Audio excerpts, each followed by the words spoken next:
Hello everyone and welcome back to my channel. Today we are talking about horror games and if horror games can be considered cozy, and I'm also going to give some recommendations of horror games that I personally find pretty cozy. Two disclaimers before we start. Number one, cozy is subjective, and as we're going to touch on later, the sweet spot of what people find scary, enjoyable, and cozy is going to be a little bit different for everybody. When I give my recommendations, you might find all of those cozy, you might find none of those cozy, or just some of those cozy, and that's okay. Number two, always consider checking content warnings, especially if there is something in particular that you do not wish to see or experience in a game. While I think cozy horror tends to be a little bit more mild in the subject matter for the most part, they are still horror games and they dabble in the macabre, the disturbing, and the downright scary. So do keep that in mind. As I was doing some research for this episode, I found a really interesting study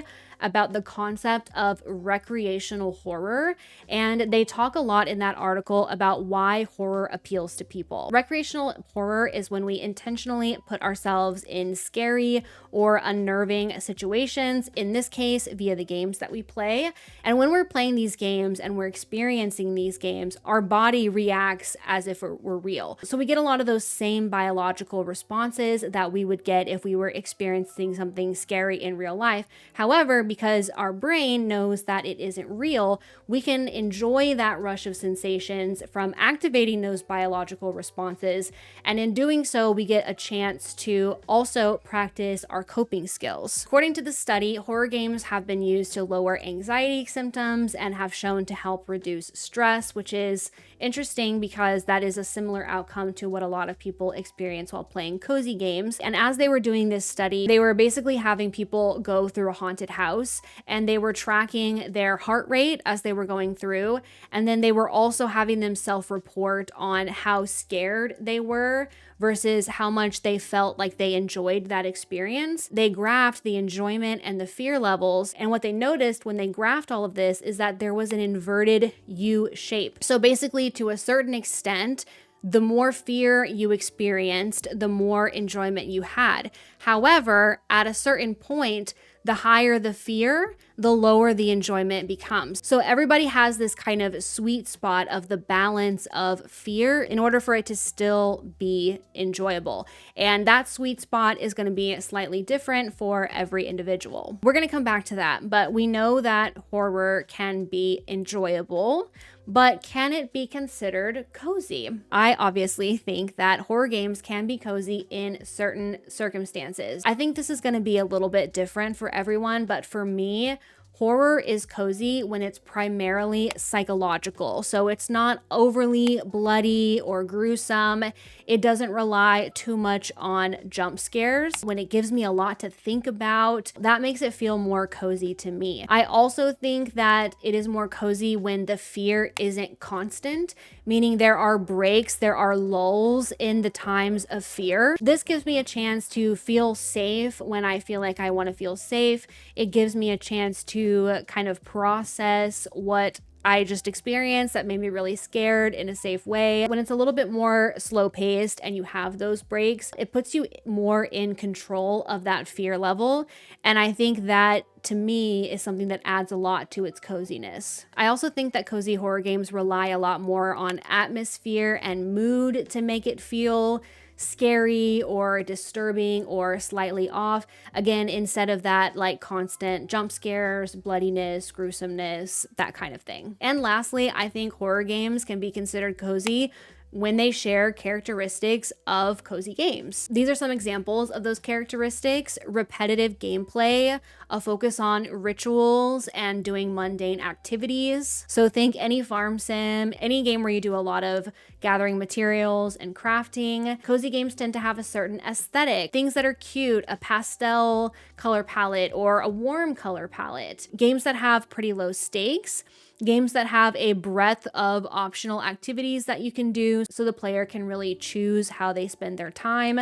That again goes back to that idea of being able to have breaks when you want them, and you can kind of control how much fear you're experiencing in the game and when you experience that fear. Cozy games also tend to have a lot of community and social connection, both with other players if it's a multiplayer game or with NPCs via friendship or romance mechanics. And I think a lot of cozy games tend to share similar narrative elements. These particular elements are ones that were studied in a think tank called Project Horseshoe, which is honestly so valuable as somebody who studies cozy games. So much stuff in there, but they do mention these particular narrative elements that they tend to see repeating in cozy games over and over again. Communities banding together for the common good, a return to familiar faces and a gentler reflection on time, starting a new life in a new place with a fresh start, consciously choosing to leave the troubles of modern life for something similar, honest labor, the celebration of dedication to a craft, and after hours, a focus on small moments and relationships that happen in between work and adversity. Cozy horror often takes these characteristics of cozy games and turns them on their head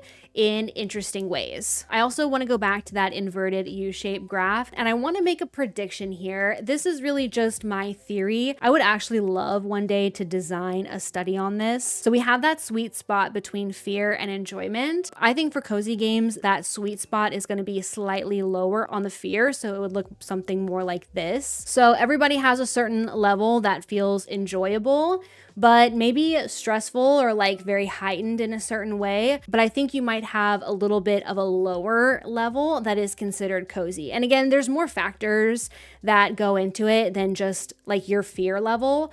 But I think that your fear level in general when you're playing a cozy horror game is going to be a little bit lower. It is for me. Like there are games that I find fun, but my fear level is way too high for me to consider it cozy. Things like Phasmophobia, even Little Nightmares, which I'm gonna recommend in a minute because I see a lot of people that find this game cozy. But for me personally, I guess I'm kind of a weenie, but for me personally, the fear level is a little bit too high for it to actually be considered cozy in my mind. But the sweet spot is different for everybody.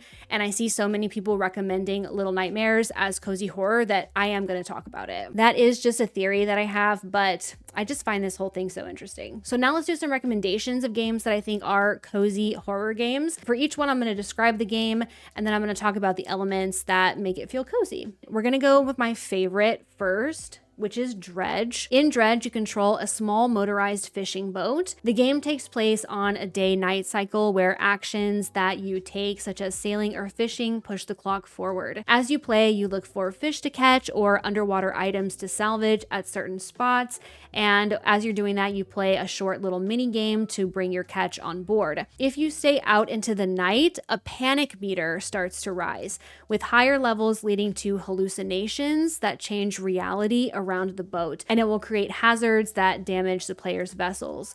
However, some fish only become available during the night hours, which forces you to stay out during these times. There are parts of the water that contain sea monsters, which can attack you as well. I think this one is cozy because it relies on a lot of comfy mechanics that we already know, the fishing and the little mini games that you play. It also relies on that repetitive gameplay. You're kind of doing the same thing over and over again. It has seemingly low stakes during certain times, except, definitely there are times where it is not low stakes, but you can kind of control this to a certain extent.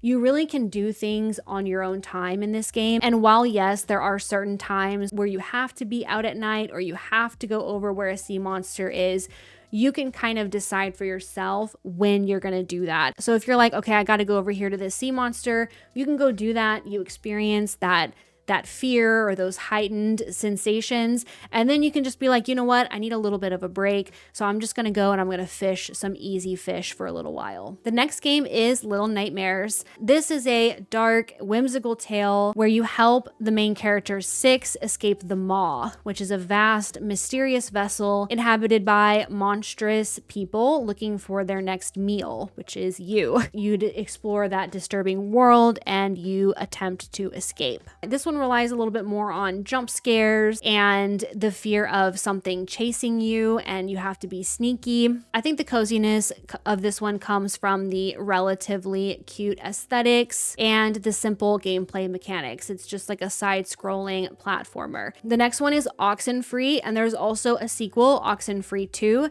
I'm going to talk mostly about Oxenfree because that is my favorite one, but Oxenfree 2 is very similar and very good as well. So in this game, you play as the main character, Alex, and she goes to an island with a group of friends, and while they're there, they're just kind of like hanging out, having a good time. They accidentally open a ghostly rift. And so you spend the game trying to figure out how to get off the island while also figuring out what is going on with the ghosts, and you keep having these experiences with the ghosts. The coziness of this one to me also has to do with the aesthetics. The aesthetics are very charming. It kind of has this storybook, hand-drawn aesthetic to it.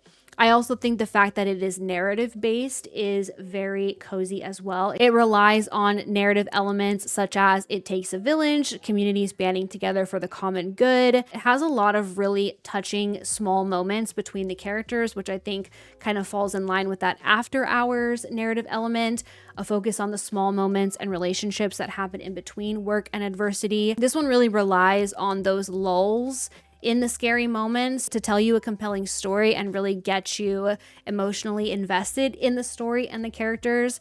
So a lot of what you're doing in the game is walking from one place to another. And while you're walking from one place to another, you're having a conversation with whoever it is that you're with. It really kind of focuses on those little small moments, those relationships that happen in between the scarier moments, which I find very cozy. My next recommendation is Little Misfortune. Little Misfortune is about Misfortune, who is an 8-year-old girl, and she hears a voice that starts speaking to her, who she calls Mr. Voice, and he tells her that he can help her find the prize of eternal happiness, and she wants to give that to her mom. So he starts to lead her on this journey. They venture into the woods. There are a lot of like mysteries that unravel. There's a lot of bad luck and kind of bad things that happen while she's out on this adventure. This is at its core an interactive story. It's very narrative based. It's sweet at times. It is dark and disturbing at times. And honestly, just a very, very interesting game. The coziness of it, again, I think has to do with the aesthetics. The aesthetics are very charming. It has a lot of really cute characters in it. There's a fox character in it that is very cute. And the fact that it is an interactive story, it's a narrative game. It's fairly slow paced as you go through it. The story unfolds pretty slowly, and while you definitely do see disturbing and scary things, it doesn't really rely on jump scares, and it doesn't really rely on the goriness of what you're seeing in order to make the game feel like a horror game. At the end of the day, it really just feels like you're being told a dark story.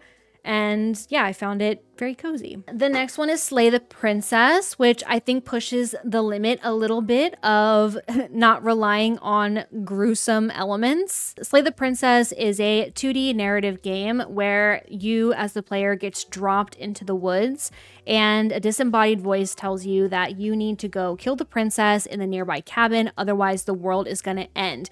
And you don't really get much more context than that. You can kind of ask the narrator questions, but he doesn't really give you any real information. So you as the player have tons and tons of decisions about how you handle the situation. Beyond just whether you slay the princess or try not to, the way that you approach the princess is going to affect the game greatly. So this is definitely like a choices matter type game. Every single thing that you do is going to affect the game. This is one where you may want to take a look at the content warnings because it can be quite graphic at times. I don't want to do too much explanation of this because I don't want to give away any spoilers of the game, but there's a lot of repeated gameplay. You kind of play the same thing over and over again. You also have to navigate social situations, which can feel very cozy, and it also has very 2D simple graphics, and it has an extremely interesting narrative that makes you think and really makes you stop and consider and think about and process what is going on. And ultimately, this game is a love story, and what is more cozy than that? Let me know any other horror games that you find particularly cozy, and I also want to know what y'all think makes a horror game cozy. Let me know in the comments. Don't forget to like and subscribe. Don't forget I stream on Twitch, and don't forget I have a podcast. Thank you so much for watching. I hope you have an amazing, cozy rest of your day. Bye, everybody.